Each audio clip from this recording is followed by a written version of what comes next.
Hola, ¿qué tal? Bueno, bienvenidos a mi canal, a esta nueva sección de tú preguntas y él contesta y hoy tengo el placer nuevamente de estar con un amigo, un genio, un grande, uno de los más grandes instructores y encima profesionales, Juan Gabriel Gomila. Juan Gabriel, ¿cómo estás? Muy bien, la verdad. Aquí desde España y tú allí bien lejos. Sí, bien lejos, seguimos con esta pandemia, con este encierro. Allí sé que están un poco más flexibilizados, aquí todavía estamos un poco complicados. No, aquí ya por lo menos estamos ya en fase 2 y casi fase 3. Y la verdad es que, pues bueno, ya podemos reunirnos hasta 20, 30 personas y la gente parece que ya ha perdido un poco el miedo. No sé si eso es bueno o es malo, pero por lo menos ya vuelves a ver gente en la calle, en los bares. Ya sabes que aquí en España pues vamos de tapas o vamos un montón a tomar cervecitas o a ver el partido de fútbol. Pues ya más o menos la cosa va recuperando la normalidad. ¿Y tú estás saliendo así con normalidad o todavía no? A ver, por lo que es trabajo, no, porque el trabajo no ha recuperado la normalidad. Sabes que doy clase en la universidad y en mi caso las clases no se han recuperado. Por ocio y demás, pues sí, salgo a ver a mis padres 2, 3 veces por semana. Antes solía ir cada día.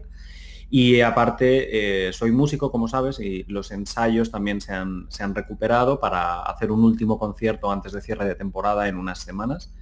Y también 2, 3 veces por semana aprovecho y voy un poquito antes, hacemos una cervecita o hablamos con los compañeros.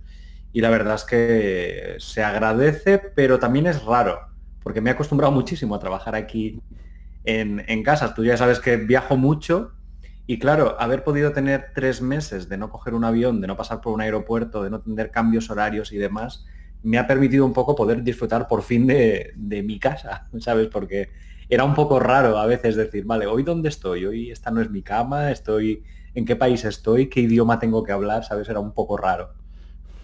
Está bien, está muy bien. Bueno, Juan Gabriel, la gente se ha visto todas tus entrevistas, que tienes muchas en varios canales y conoce tu perfil, saben que eres matemático, experto en Machine Learning, desarrollador de videojuegos y conoces muchas cosas de, obviamente, de matemáticas y de lo que tiene que ver con inteligencia artificial.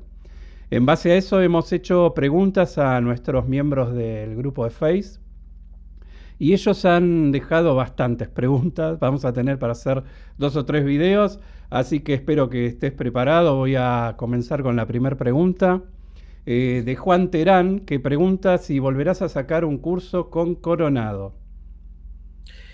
Pues a ver, Carlos es un desarrollador de videojuegos y eso significa que, claro, él en general no se dedica a la docencia online como lo podemos hacer nosotros. Él, recuerdo que el primer juego que sacó en 2014 fue muy exitoso porque era un atrevimiento a la realidad virtual que en aquellos tiempos era un atrevimiento porque era una apuesta, pero tuvo la suerte que Samsung, cuando sacó sus Gear VR, le contactó directamente para que su juego viniera instalado de serie en cualquier dispositivo de Gear VR. Mm. Eso significa que, claro, le dio muchísima visibilidad, tuvo muchísimas descargas. Siempre me ha dicho que no ganó nada, porque, claro, era un win-to-win, él se daba a conocer a coste cero, pero siempre él es un desarrollador. Entonces, aparte, él es profesor de la Universidad de Barcelona y claro, cuando le estiré para el campo de sacar un curso online conmigo,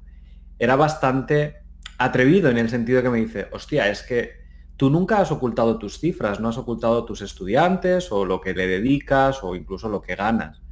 Y tú ganas más que alguien que se dedica al desarrollo del videojuego y se pasa 2 años haciendo un videojuego para luego lanzarlo. Esto de la docencia online parece ser que es rentable. Entonces, así fue un poco como lo estiré para acá y cómo sacamos el primero. La verdad es que él pues, ha seguido trabajando, por supuesto, en sus propios proyectos, sigue de profesor en la universidad, hasta donde sé, pero quiere sacar otro curso. Entonces, la respuesta es próximamente sacaremos alguno que otro.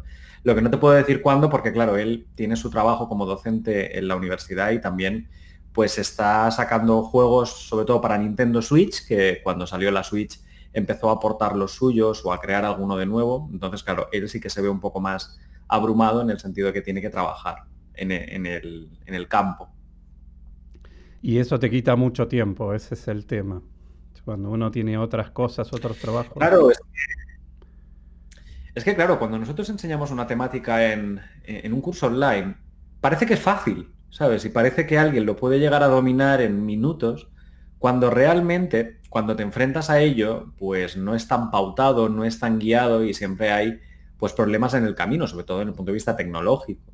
Y el mundo del videojuego, que parece tan bonito, tan fácil cuando te haces un curso de Unity o un curso de Unreal, pues luego a la hora de hacer el videojuego en sí mismo, claro, requiere de experiencia, requiere un poco de gusto artístico para saber cómo lo enfocas o cómo diseñas los assets, requiere de problemas de gestión y es que a veces pues tienes que requerir de otras personas que te ayuden. En el caso de Carlos, él lo hace todo desde inicio hasta el fin, incluso a veces hace pinitos musicales para poderlo añadir. Entonces, claro, no es que lleve mucho tiempo, es que te absorbe, pero te absorbe tanto como la docencia online, por ejemplo, que nosotros parece que pues es publicar el curso y que lluevan billetes, ¿no? Por así decirlo, pero realmente, a ver, requiere de un mantenimiento, requiere de que las APIs a veces cambian y tienes que grabar otra clase o tienes que cambiarla o cosas de este estilo, requiere de responder dudas, de corregir tareas y demás. Yo, por ejemplo, al día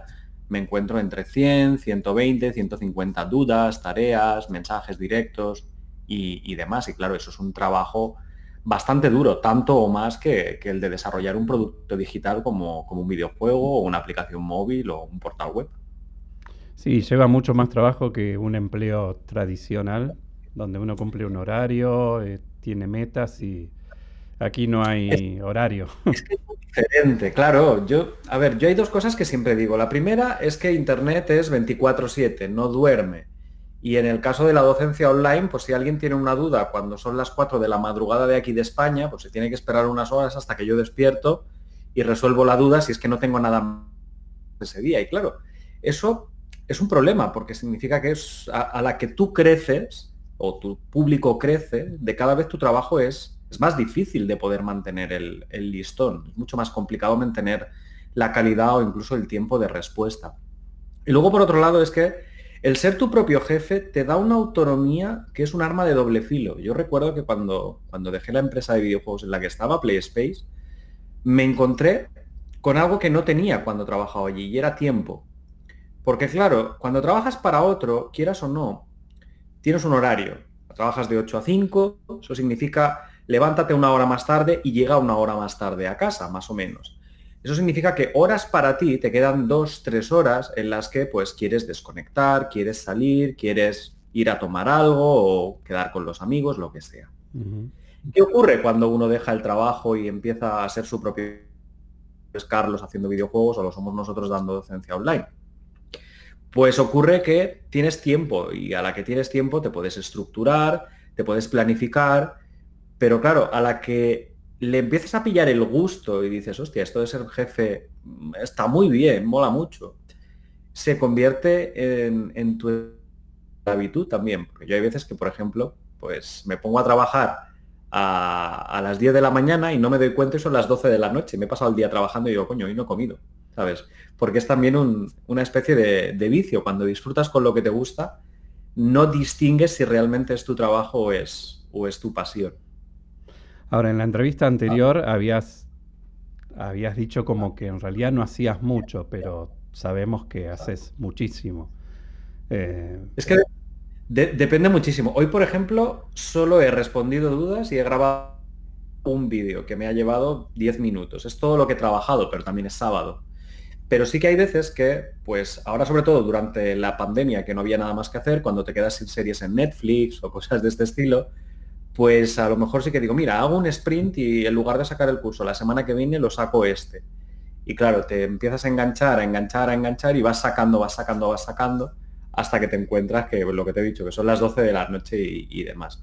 Realmente, comparado con cuando trabajaba en la empresa, creo que siendo mi propio jefe trabajo menos, pero soy más efectivo. Eso sí que me doy cuenta. que dedico mejor mis horas, pierdo menos el tiempo. Cuando me siento aquí, pues estoy concentrado en lo que hago y me rinde muchísimo. Por ejemplo, yo qué sé, de 3 horas de grabación, a lo mejor 2,5 son vídeo efectivo y por tanto, claro, la calidad al final de poder producir rápidamente se nota. Pero también es verdad que el hecho de ser tu propio jefe a veces te lleva a lo que he dicho, ¿no? A decir, pues mira, respondo dudas, pero a la que respondes dudas ves algo que se puede corregir, investigas cómo lo corriges, lo grabas, lo subes tal, pero tienes que volver a las dudas. Entonces, claro, no te das cuenta y entras en una rueda que, claro, si la disfrutas es un lujo, porque al final no es un trabajo para ti, es más una continuación de tu vida normal. Sí, obvio. A veces uno termina agotado, pero con la felicidad de que hizo lo que le gustaba. Exacto. Ahora has Claro, mencionado la palabra sprint. ¿Estás usando Scrum en todo lo que es tu trabajo? no me refería a ese contexto. Me refería a que, por ejemplo, aquí detrás tengo una pizarra de cosas que quiero hacer. Entonces, a lo mejor por correr un poco quieres quitarte alguna que otra de encima. Puede ser, por ejemplo, yo qué sé, quiero sacar este curso este mes o quiero escribir este email promocional o lo que sea. Pero Scrum como tal, como soy yo solito, tampoco tiene No mucho, tiene mucho mucho sentido. sentido. No, y además al resto de colaboradores que graban cursos conmigo y demás, les doy total libertad y sí que tenemos un sistema de gestión para que ellos me puedan asignar tareas o yo asignarles a ellos, pero no solemos hacer reuniones semanales en plan quiero esto para esta semana, no, ni siquiera ponemos deadlines en general. Sí, a veces es difícil cumplir con los tiempos, ¿no? Es mejor cumplir con el proyecto que con los tiempos. Ah, Exacto, es que un poco lo que comentábamos, cuando uno trabaja para otro y tiene que estar esas 40 horas a la semana en la oficina, realmente las 40 horas no son efectivas. A lo mejor de esas la persona trabaja 20, 22, 25 como mucho, pero no más durante la semana. Es imposible mantener la concentración durante tanto tiempo. Entonces, claro, con la gente que yo trabajo no les pongo un horario, les digo, mira, hay que hacer esto, hay que escribir este MailChimp, hay que responder estas dudas, hay que preparar los vídeos para subirlos a iTunes, lo que sea. Entonces, claro, al final tú te pones un objetivo, pero que lo cumples en 5 minutos, perfecto. Que te lleva 3 semanas, pues mira, te ha llevado más tiempo, ¿sabes? muy bien. Has mencionado Aitu y estamos subiendo unos cursos increíbles tuyos. Y hoy hemos creado un pack, lo voy a mostrar muy rápidamente. Es este pack de Machine Learning 1, Python más lenguaje R, el R Studio, que lo pueden conseguir a solo 17 euros, los dos cursos. Es increíble, este pack solamente se consigue en iTunes, así que aprovechenlo. Y te voy a hacer otra pregunta. Por ejemplo, Christopher Ulloa Montenegro pregunta, ¿en qué ramas de la inteligencia artificial hay más trabajo actualmente? A ver, yo diría que no es que haya una rama que domine sobre el resto, y es que al final necesitas empaparte un poquito de todo para poder llevar el proyecto adelante. La respuesta sería que depende del área en el que quieras trabajar. Si trabajas, yo qué sé, en un negocio, en una empresa, casi cualquier rama de la inteligencia artificial te puede ayudar, depende de cuál es tu objetivo, maximizar beneficios, minimizar costes, hacer, yo qué sé, un sistema de recomendación, un sistema de gestión, hacer un clustering de usuarios para poder predecir cuál va a ser, yo qué sé, el ingreso a largo plazo, analizar series temporales. Al final no es que haya una rama que te vaya a dar la puerta, sino que es más bien dependiendo de dónde quieres trabajar o del campo que te gusta o del campo a veces que conoces. Yo domino el campo de los videojuegos, pero si yo hiciera un análisis de datos, yo qué sé, en economía de, yo qué sé, de ganadería, pues no tengo ese insight, no tengo esa visión para poder aplicar los algoritmos, ¿sabes? Entonces a veces no es tanto, si sé este algoritmo voy a tener trabajos, es más bien, vale, si quiero trabajar en este campo, tengo que dominar una serie de herramientas. Por eso no hay el curso de Machine Learning que te abra todas las puertas, ¿no? Hay que seguirse formando y seguir aprendiendo, sobre todo porque no es un campo que esté cerrado y que constantemente van saliendo actualizaciones. Yo por eso cada 2, 3 meses casi siempre saco curso de inteligencia artificial en colaboración con Kirill Eremenko, con Jadelín de Pontevs, porque el último paper que sale, la última tecnología, lo último lo quieren plasmar en forma de curso y yo lo porto al castellano. No, está buenísimo. Además, es cierto lo que dices que si quieres dedicarte a aplicar eso a la ganadería, tienes que saber sobre ganadería. No es solo saber Machine Learning, hay que saber en el ámbito que uno lo va a aplicar. Hay que conocerlo, dominarlo. Sí, no, yo siempre digo que, a ver, el Machine Learning o el Data Science es unión de tres cosas. Es conocer de matemáticas y de fundamentos teóricos para saber que el algoritmo que estás aplicando realmente tiene sentido. Es de conocer de herramientas tecnológicas para implementarlo. R o Python son los favoritos, ¿no? Y es conocer del campo donde quieres hacer el análisis. Por tanto, es un poco tu experiencia. Por eso yo, por ejemplo, soy consultor de varias empresas de videojuegos, por el llámale caché, llámale la experiencia, llámale lo que quieras. Pero claro, no me llama ninguna empresa de ganadería porque es que no sabría ni por dónde empezar, Claro. ¿sabes? Bueno, pregunta Gabriel Quispe, ¿cómo ha venido evolucionando el Machine Learning en el sector de salud y el sector de la banca? Pero si no dominas esas ramas, es muy difícil que puedas contestar.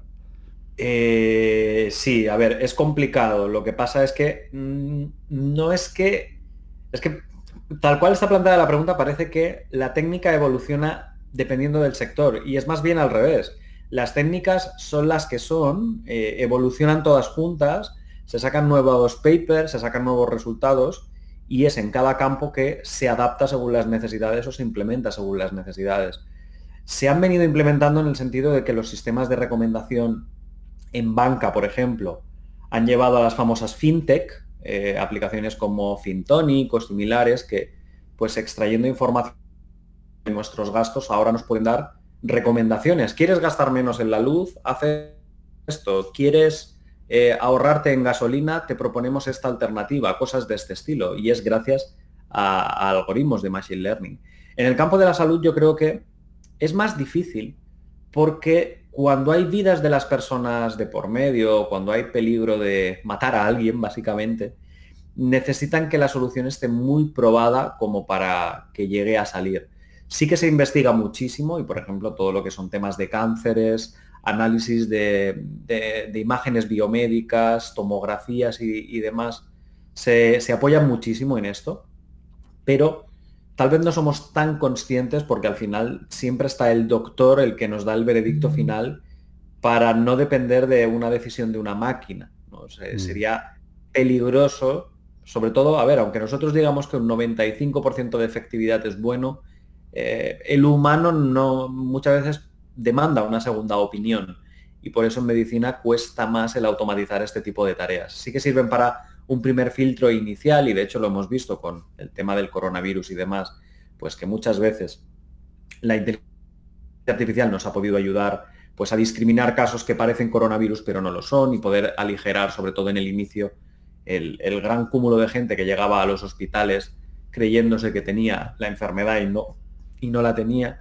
pero sobre todo que cuando hay una vida de por medio o cuando hay un mínimo indicio, no nos podemos arriesgar. Ojo, lo mismo ocurre en la banca. En la banca no es que busquemos el estar 100% seguros de algo. De hecho, en banca, a la que hay un 1%, un 2%, un 3% de indicios de que algo vaya a ocurrir, es indicativo suficiente como para tomar esa decisión. El que un cliente abandone, el que un cliente no pueda devolver un préstamo, el que entre en zona de peligro, los algoritmos de Machine Learning ya con poquito que sea el porcentaje de éxito o de encontrar lo que están buscando, ya saltan las alarmas, pero de nuevo, casi siempre detrás hay un manager o hay un analista o hay alguien que pues analiza un poco el caso más a fondo y en última instancia pues llama al cliente para intentar averiguar si la alarma que ha aparecido es o no es correcta. Pero luego el humano es el que se encarga de cometer los errores de interpretación, me parece. O sea, ¿quién se equivoca más, el humano o el algoritmo? Muchas veces es el humano. Muchas veces es el humano, pero esto entra dentro de lo que yo llamo, ¿no?, la ética de la algoritmia, ¿no? Y es que, claro, si tú vas en un coche autónomo y el coche autónomo se equivoca y te mata, pues claro, queda el eslogan de los coches autónomos Son malos. matan, son peligrosos, nadie debería comprar un coche autónomo. Pero en cambio todos los días sabemos que hay accidentes de coche y que los humanos matan en proporción muchísimo más. Ocurre lo mismo, ¿no? Cuando hay un accidente de avión y ocurre una muerte masiva, pues claro, se hacen eco las noticias, los aviones son peligrosos o cualquier historia, pero cada día muere muchísima más gente en accidentes cotidianos, en accidentes de coche, de moto, que no en un avión. De hecho, es más seguro ir en avión que ir en coche, ¿no? Si lo balanceamos de ese modo. Entonces es muy divertido, ¿no? Poder ver cómo somos más tolerantes a las personas que a las máquinas. Y tú nos dices que los mismos algoritmos se aplican a todas las ramas, a todos los contextos. La gran mayoría sí, porque a ver, no es tanto el algoritmo, sino como el objetivo. ¿Qué es lo que quiere conseguir el analista? Quiere predecir, quiere clasificar, quiere hacer una proyección en el tiempo, quiere hacer un clustering, quiere hacer una recomendación como Netflix o Amazon. Primero hay que plantear el problema, qué es lo que queremos hacer, qué es lo que queremos conseguir, y luego buscaremos las herramientas, porque a ver, las herramientas tienen una serie de hipótesis, lo que decía, hay que conocer el fundamento matemático, la teoría que hay detrás de estos algoritmos, porque a lo mejor estás aplicando una regresión que no tiene sentido porque no se cumple, yo qué sé, la homocedasticidad de las variables o de las diferentes correlaciones que tienen que ser de un determinado modo y no lo son, ¿sabes? Entonces, no es tanto el hecho de que este algoritmo se aplica y este no, sino como qué tarea hay que hacer, qué objetivo queremos conseguir. Y bueno, una vez sabemos el objetivo, una vez que sabemos el puerto al que hay que llegar, ya configuramos el rumbo para llegar hasta allí. Pero si no, si lo hacemos todo al revés, si configuramos el rumbo sin saber si allí hay un puerto al que quiero ir o si hay algo siquiera y tiene sentido ir en esa dirección, entonces no tiene sentido, ¿sabes? Por eso nunca hay que pensar en el algoritmo antes que en el objetivo. El objetivo es básico y la mayoría de empresas que he tenido el placer o la mala suerte de asesorar, las que considero que lo han hecho peor son las que no eran capaces de decirme qué quería la empresa. Porque claro, yo como analista te puedo aplicar 200.000 algoritmos, ¿sabes? Mm. Pero que tengan sentido o que vayan en la dirección que la empresa quiere ir o que descubra lo que la empresa quiere, porque claro, si me van a descubrir algo que la empresa ya sabe, el algoritmo también es inútil, ¿sabes? Me tiene que sacar a florecer algo que no sea obvio o que el cliente final no conozca. Porque en definitiva el algoritmo va a dar información y hay que ver qué se hace con esa información. Ese sería el tema. Exacto. Yo siempre lo digo, que todo empieza por una pregunta. Y si el cliente no sabe hacer la pregunta o el propio analista no se sabe plantear la pregunta adecuada, no hay algoritmo de machine learning que le vaya a servir, ninguno. ¿Y cuál es la pregunta que según tú tendría que hacerse la empresa, digamos? Es que depende, cada una tendría que hacerse la suya propia. Si es una empresa de videojuegos tendría que ser, yo qué sé, ¿a qué hora hay que hacer la publicidad en los canales de televisión para maximizar el que la gente se apunte a nuestro videojuego o se lo descargue si es en móvil? ¿A qué sector hay que ofrecerle qué producto para conseguir maximizar las ventas? O lo contrario, ¿cuál tiene que ser el nivel de dificultad, el nivel X, para conseguir que el engagement sea máximo, que el ratio de pérdida de usuarios sea lo mínimo posible? ¿Sabes? Entonces, claro, depende del campo que se tenga que analizar y del problema que se quiere resolver. Lo que pasa es que muchas veces me encuentro que no hay problema o nadie se ha planteado la pregunta. Entonces, claro, es aplicar por aplicar. Y eso es muy peligroso porque cualquier conclusión que yo extraiga con un algoritmo será válida para esa empresa. Hay veces que me dicen las empresas, no, es que queremos aplicar Machine Learning. Vale, No esto tienen es lo idea mismo qué que... es. Sí, esto es porque alguien te ha dicho la palabra y si la dices en inglés parece mejor que si la dices en castellano, ¿no? Pero es que es lo mismo que decir, hoy me apetece comer. Vale, pero ¿comer el qué? ¿Quieres pasta? ¿Quieres verdura? ¿Quieres pescado? Es exactamente lo mismo. Hay que buscar el qué y una vez que sabemos el qué, ya veremos el cómo. Ahora, tú caes en una empresa que te pide este tipo de análisis. ¿Qué volumen de datos tiene que tener almacenado para que sea efectivo un algoritmo de estos? También depende del tipo de pregunta o del tipo de análisis. Por ejemplo, en medicina es muy peligroso porque a veces nos encontramos con análisis de enfermedades raras o de las que disponemos poca información, o la información incluso está mal tomada. Y yo qué sé, si es una enfermedad que tienen 30 personas en todo el mundo, pues tienes 30 personas, es que no tienes más, ¿sabes? Entonces tampoco tienes ocasión de ir más allá. Normalmente, con poca información basta. O sea, la gente se piensa que para hacer machine learning necesitas teras y teras y teras y teras, cuando realmente esto viene de una rama de las matemáticas, viene de la estadística inferencial, y la mayoría de resultados de estadística inferencial, con 5, 6, 8, 10, 40, 100 datos, ya se extraen conclusiones significativas. Mm. Lo que pasa es que la palabra Big Data, ¿no? Como ensuciado, o parece ser que tienes que tener millones de datos hasta que extraes alguna conclusión significativa. Pero realmente no es así. Yo, de hecho, los ejemplos que hago en los cursos, muchas veces hay 100 observaciones o 200 o 1000 ya es mucho, 10.000 es casi impensable, y extraemos conclusiones muy potentes, ¿sabes? No es que haya que buscar millones y millones de datos. Yo recuerdo una empresa de videojuegos que quería predecir solo con 2 minutos de información del usuario, si ese usuario se iba a quedar, si iba a seguir adelante, incluso si iba a pagar, si valía la pena quedárselo y hacer marketing para que no escapara del juego, porque ya con 2 minutos de gameplay demostraba opciones a ser un futuro pagador. Y con 2 minutos de datos era más que suficiente. Imagínate, 2 minutos es hacer un login, crear un personaje y empezar a moverte por ahí. Está. Solo con eso, en la forma en la que lo haces, el tiempo en el que inviertes y demás, ya hicimos un algoritmo en su día que era capaz de visualizar la luz al final del túnel con un gran ratio de acierto. Ahora, me imagino que te están llamando muchas empresas porque te van conociendo, va viendo tus cursos, tu trascendencia, tu canal de YouTube, van viendo Fro Games, que es tu empresa de desarrollo de videojuegos y de cursos, y te deben llamar muchísimo porque los conocimientos que tienes son muy avanzados.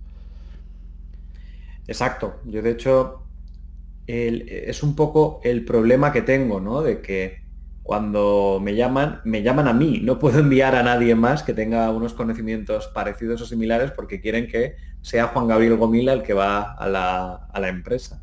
Y la verdad es que para mí, pues, es un lujo, porque cuando yo acabé matemáticas no tenía nada de esos conocimientos. Sí que tenía la vertiente teórica que hemos dicho que es importante, pero la visión, el insight, hasta que no me empecé yo mismo a dedicar al mundo de los videojuegos y a aplicar los conocimientos teóricos que tenía en ese campo, pues no tuve ocasión de ver el potencial real. Es decir, yo siempre digo que hice una carrera, pero que luego la transformé en otra una vez que hube terminado, juntando mis conocimientos con el campo de los videojuegos.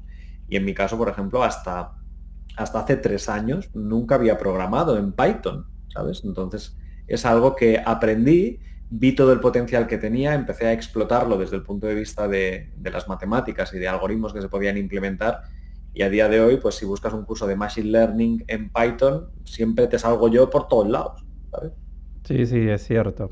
Y, y si hoy una empresa te contacta, es más probable que se encuentre con un no que con un sí, porque te está yendo muy bien como instructor, o sea, eres alguien que ya está ganando una enorme cantidad de miles de euros al mes, entonces te atraería ir a trabajar, a hacer aunque sea un trabajo parcial para una empresa, o generalmente lo descartas.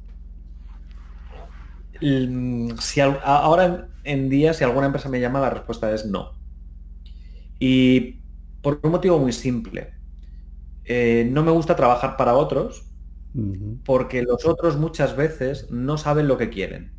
Y si no lo sabe el otro, que es su negocio, que es su empresa o es su producto, ¿cómo lo voy a saber yo, que soy el externo?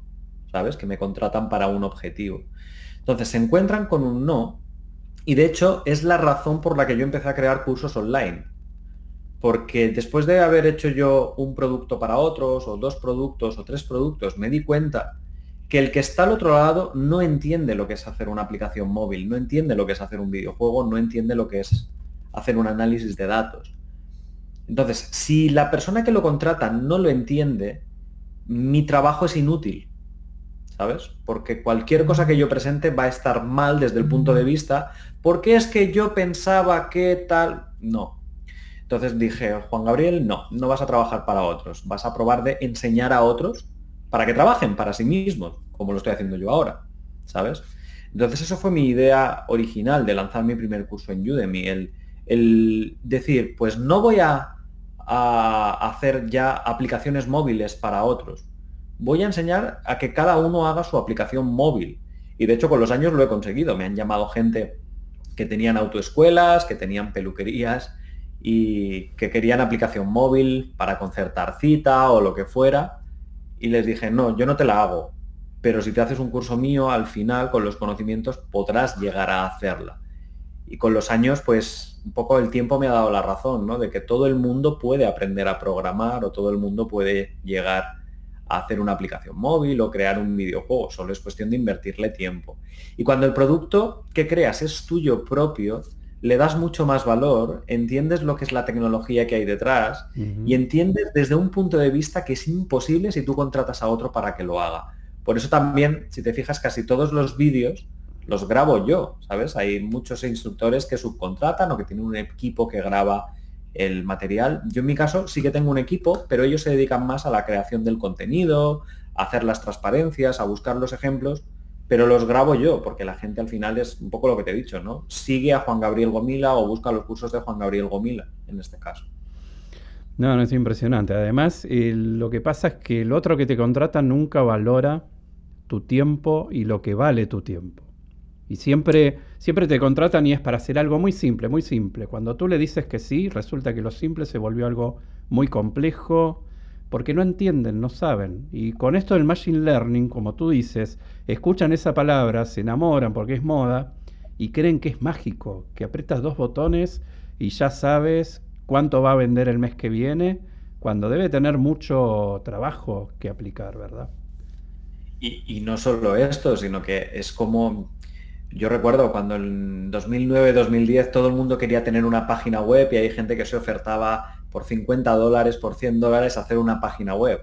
Esto no es rentable a largo plazo porque la página web nunca es como la esperas, luego la quieres cambiar, la quieres modificar, el producto que te han vendido no es el que tú te pensabas.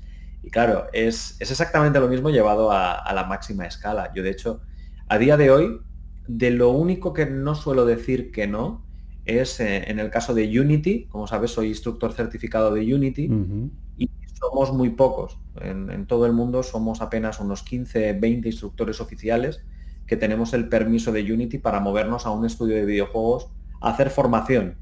Entonces es lo único que no le suelo decir que no a Unity porque, bueno, te pagan el viaje, te pagan las dietas, la estancia en el hotel, me permite viajar muchísimo. Y aparte, como son ellos los que entablan contacto con la empresa a la que voy a hacer yo formación y les dicen, oye, va a venir este señor a hacer esta formación, estos días, es este precio y demás. ¿Aceptáis? ¿No aceptáis? La mayoría de gente, claro, lo que tú has dicho, busca el LinkedIn y dice, hostia, es que va a venir un tío que de esto controla. Vamos, lo traemos, ¿sabes? Y de momento llevo unas 20 y pico formaciones en el último año, viajando la gran mayoría salvo estos meses, y de momento no hay ninguna empresa que me haya dicho haces mal tu trabajo o no quedo contento contigo. Si hubiera sido al revés, si me hubieran contratado ellos para un proyecto y demás, pues probablemente la respuesta hubiera sido esto no es lo que esperamos o pensábamos que o demás, ¿sabes? Ahora, ¿y no te pasa que vas a hacer la capacitación y te quieren tomar y dejar ahí como empleado y- Sí, pero para mí es muy fácil. Yo les digo que les cuento un poco mi historia de, bueno, tú has visto mi TikTok Talk y cómo yo dejé un trabajo donde pues ganaba más que mi padre y mi madre juntos. Cuando lo dejé ellos se echaron las manos a la cabeza en plan, hostia, estás dejando un trabajo donde tú estás ganando más que nosotros dos que llevamos 40 años trabajando. Yo con 3 años de experiencia ganaba más que 2 personas juntas, lo cual es impensable. Y no solo esto, sino que además tuve la ocasión de ir a grandes estudios, tuve sobre la mesa ofertas de King, los de Candy Crush, de Ujú. Square Enix o de Ubisoft, y las rechacé. No entendían que yo rechazara un contrato de 6 cifras una persona de 27 años con 6 cifras anuales debería ser la persona más feliz del mundo. Y yo mismo lo rechacé y les dije, no, me quedo en Mallorca porque tengo un proyecto y me está dando $200 al mes y bueno, esos 200 podrían ser 500 el mes que viene, podrían ser 1000, podrían ser 10.000, podrían superar vuestros 100.000 al año en un par de años. Y bueno, así ha sido un poco, el tiempo me ha dado la razón. He podido trabajar desde casa, no he tenido que esclavizarme a otros.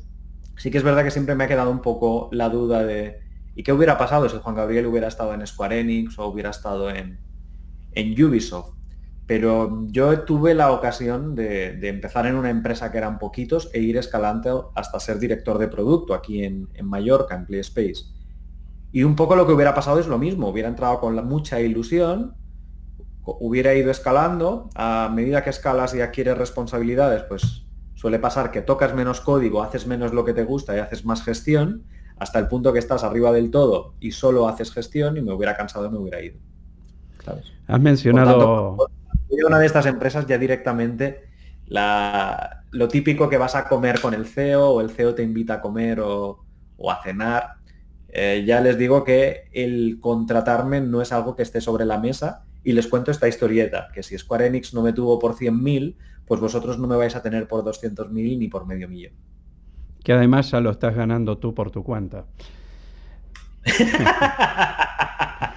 No, ojalá llegara a esas cifras. Bueno, pero No, al todavía año, al año puede ser.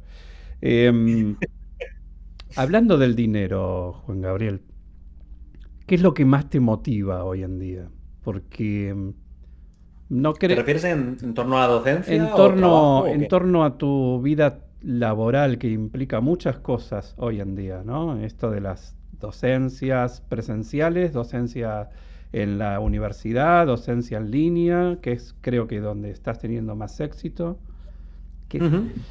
qué A lugar ver, voy a ocupa el empezar. dinero en todo eso, ¿no? O sea, haces todo por dinero, el dinero es una parte importante. ¿Qué te motiva más? Voy a empezar de lo malo a lo mejor. Si fuera por dinero, no sería profesor de la universidad. Aquí en la universidad un profesor asociado como yo tiene una nómina de 512 euros al mes. Si haces las cuentas, pues son unos 6.000 al año, que en España pues no te da para vivir. De hecho, he hecho cuentas, solo lo que pago en gasolina para ir hasta la universidad y lo que pagas, yo qué sé, en cafés o te quedas un día a comer allí, se van más de 512 euros al mes. Wow. ¿Vale? Por tanto, si fuera por dinero, no estaría en la universidad.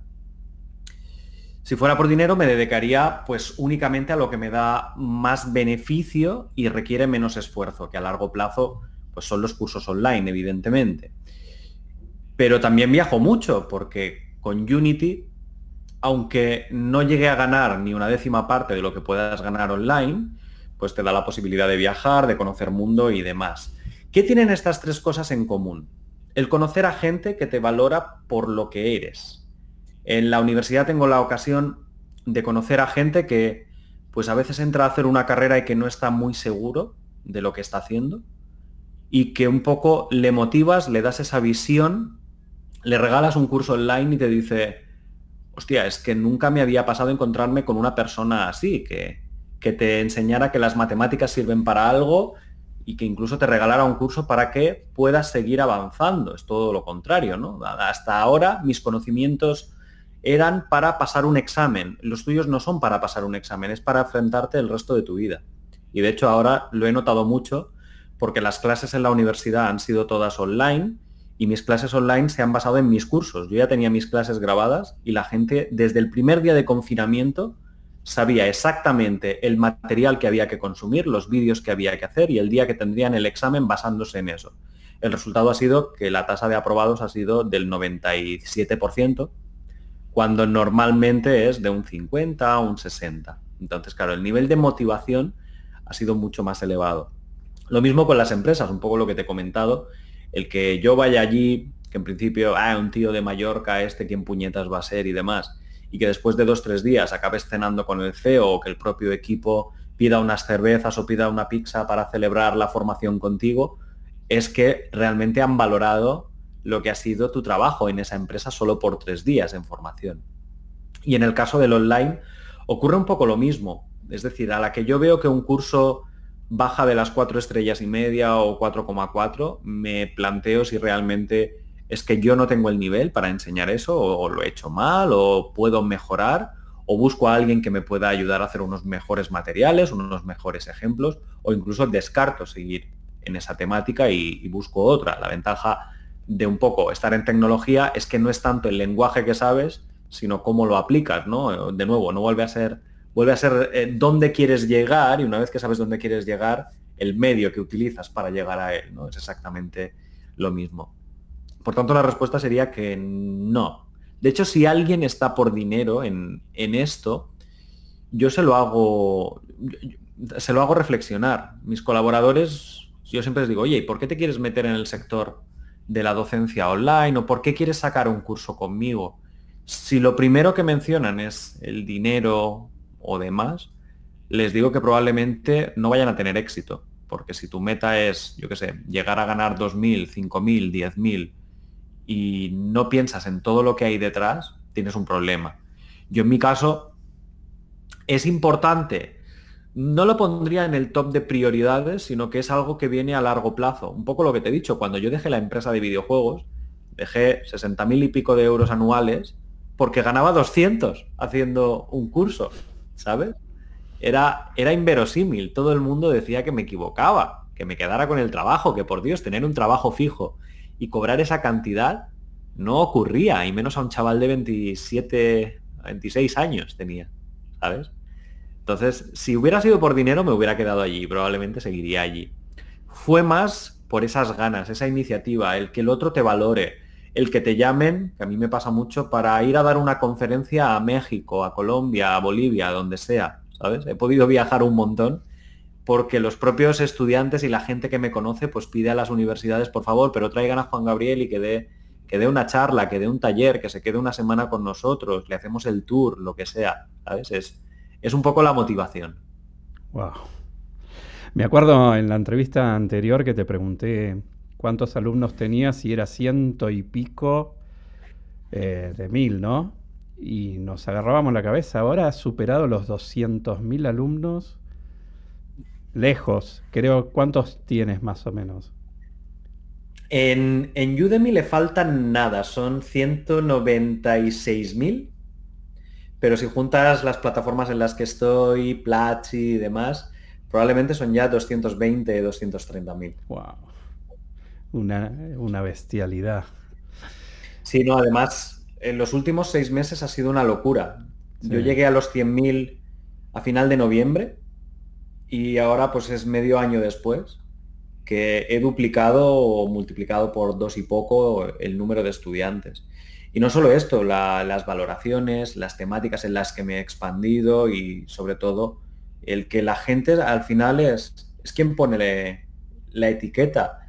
Yo no podía llegar a pensar nunca que tendría estas cifras, pero sobre todo, si yo lo que ofrezco no fuera de la calidad suficiente, tampoco las habría conseguido, ¿sabes? Los números al final es algo que tú no lo puedes falsear. Simplemente están ahí porque son ellos los críticos, son ellos las personas que valoran mi trabajo y que deciden pues que un curso de Juan Gabriel es sinónimo de éxito o es sinónimo de que va a ser bueno en la temática, y hay gente, creo que ya te lo he comentado, que es casi casi fanboy o fangirl mía y que sacas un curso de lo que sea, te lo compra. O sea, yo estoy seguro, tengo alumnos que estoy seguro que sacan un curso de cocina y se lo compran, aunque no hayan cocinado en su vida, Y, porque simplemente les gusta la forma en la que explico o la forma en la que dejo las cosas claras desde el inicio, y sobre todo que si tengo que decir algo lo digo, no me lo callo. ¿Y cuándo sacas el curso de cocina? Me gusta mucho cocinar, tú ya lo sabes. Sí. Me sigues en redes sociales, ves que cocino muchísimo.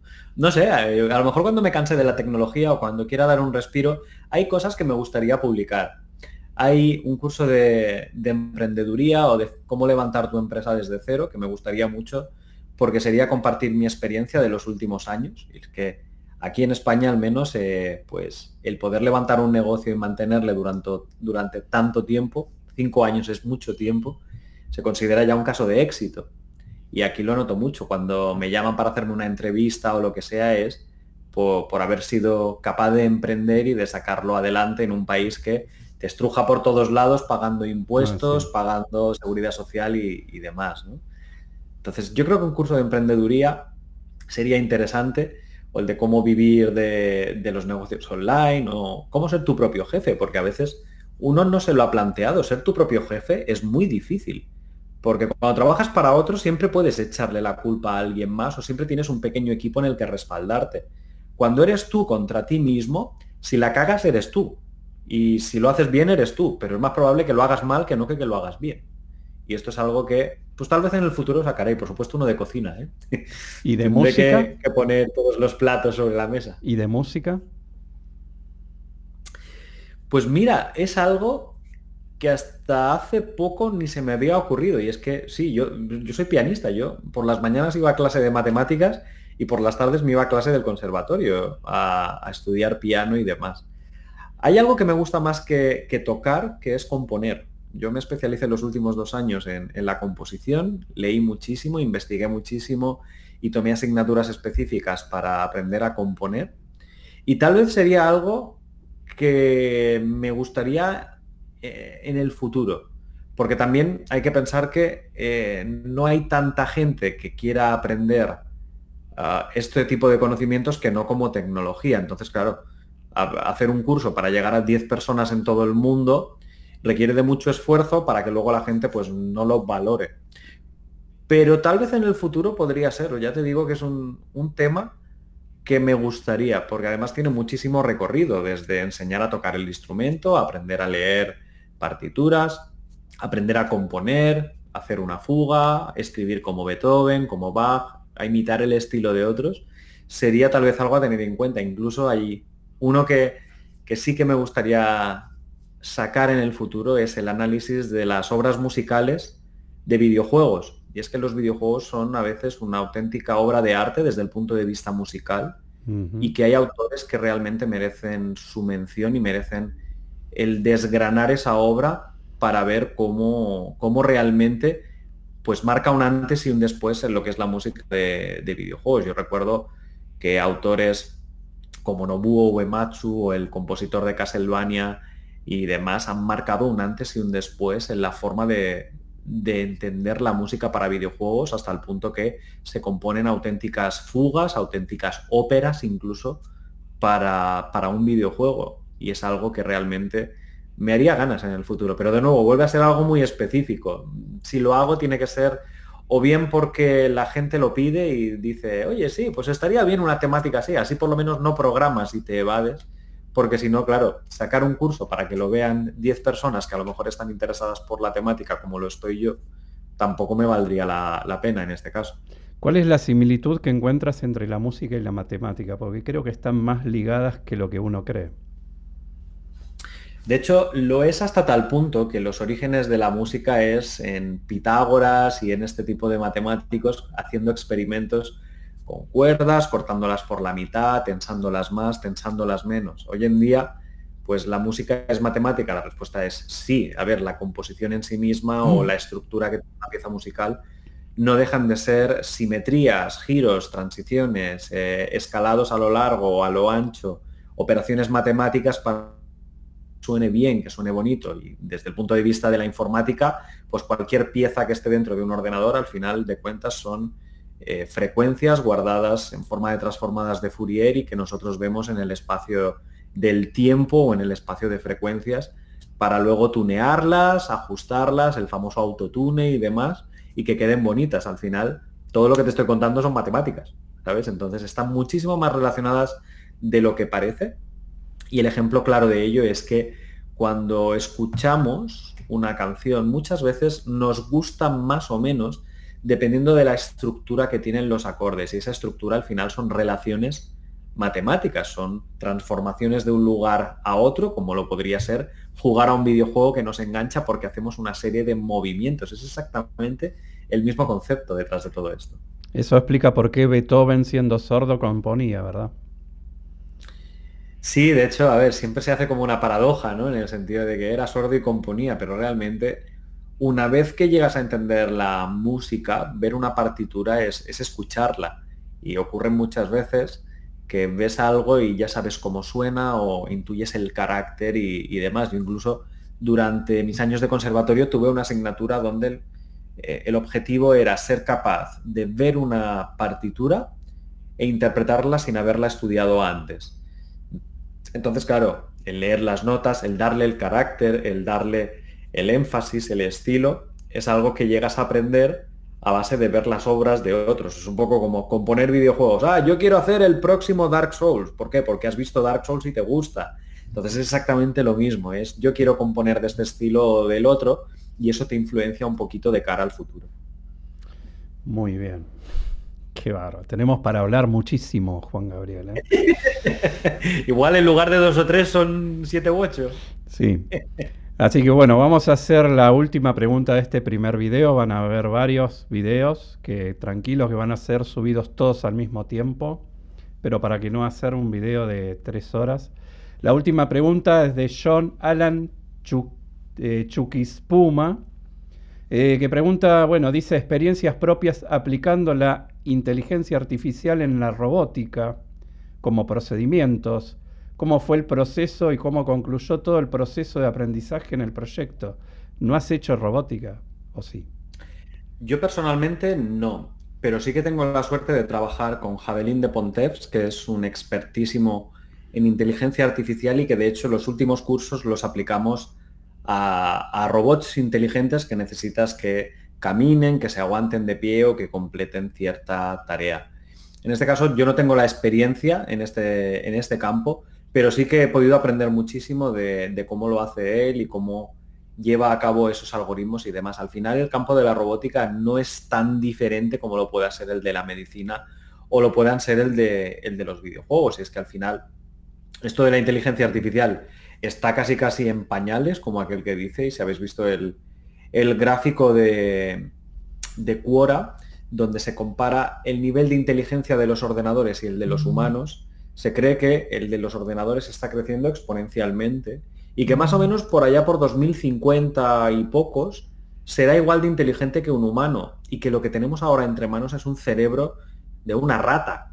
O sea, imagínate si ahora son capaces de hacer lo que hacen, si un robot es capaz de aprender a caminar, de llevar a cabo una tarea, o en mi último curso enseñé a uno a conducir un juego de coches y me ganó. No hubo forma humana en que yo le ganara. Imagínate cuando ese cerebro no tenga la capacidad de cálculo de una rata, sino una capacidad de cálculo de un humano. No tendremos ni la mínima posibilidad de salir adelante. Será como en las películas rollo Terminator Tal cual. Skynet. Skynet, exacto. Wow, qué bárbaro. Asusta un poquito, ¿no? Porque... A ver, estamos muy contaminados por las películas y por el cine. Incluso por los libros de Isaac Asimov, si lo habéis leído, es uno de los padres, ¿no? Uno de los pioneros en este tipo de pensamiento matemático detrás de un robot. Uh-huh. Y estamos muy contaminados por este hecho. Sí que recuerdo que Google mencionó que una inteligencia artificial empezó a crear un lenguaje hablando con otra y que por miedo la desconectaron, ¿no? Porque Skynet empieza así. Había escuchado eso. E incluso el caso de Go, el famoso AlphaGo, que aprendió a jugar al Go y luego sacaron el AlphaZero, que aprendió desde cero a jugar y ganó al campeón del mundo del Go, echó por el suelo los cientos de miles de años que la humanidad llevaba jugando al Go porque a nadie se le había ocurrido hacer lo que hizo esa inteligencia artificial. En un principio se pensó que la IA se había equivocado, que había tomado una decisión errónea y que había habido un error de cálculo, pero es que llevó a la IA a ganar la partida, ¿sabes? Entonces, da miedo, pero también imagínate el potencial. Imagínate una IA que pudiera operar con mayor precisión de lo que lo hace un humano. Un cirujano puede ser preciso, pero un robot puede ser muchísimo más preciso, ¿sabes? Incluso los sistemas de recomendación que constantemente nos recomiendan series en Netflix o productos en Amazon son bastante efectivos. Incluso ahora que he tenido que hacer las compras online en supermercado, es brutal cómo los propios algoritmos del supermercado a la que eliges los productos, te va recomendando y dices, joder, es que es lo que iba a comprar, y esto también, y esto también, y esto también, ¿sabes? Y no es comprar por comprar, es porque estaba en tu lista de la compra. Entonces, si lo piensas desde el punto de vista de la calidad de vida de las personas que podemos llegar a tener, es brutal. Ahora bien, esto significa que en el futuro nos estaremos cargando muchos puestos de trabajo. Bueno, la respuesta es sí, pero ya ocurrió en su Sí, momento. la revolución industrial pasó lo mismo.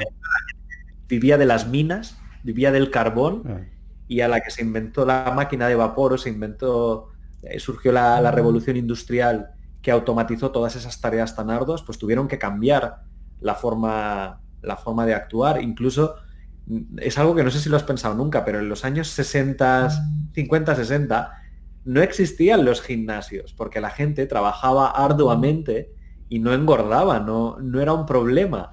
Es a medida que nace la tecnología y nos encontramos con trabajos sentados como el nuestro, que nacen las necesidades de tener un gimnasio. Pero si nuestro trabajo fuera como el de nuestros ancestros, llevando sacos de carbón, cargando vagonetas y demás, no haría falta. no haría ¿Sabes? falta. Es exactamente lo mismo. La IA evolucionará y cambiará el mundo. La respuesta es sí, destruiremos muchos puestos de trabajo, estoy totalmente de acuerdo, pero esos puestos de trabajo se modernizarán y los que quieran aprender a utilizar la tecnología para llevar a cabo la siguiente revolución industrial, pues estarán en ventaja por encima del resto. Yo creo que cualquier tecnología, cualquier invento va a ser usado para bien y para mal. Probablemente. Probablemente. Bueno, nos vemos en el segundo video. No se vayan, quédense ahí, denle en siguiente o búsquenlo al video, la parte número 2 de esto de tú preguntas, el contest.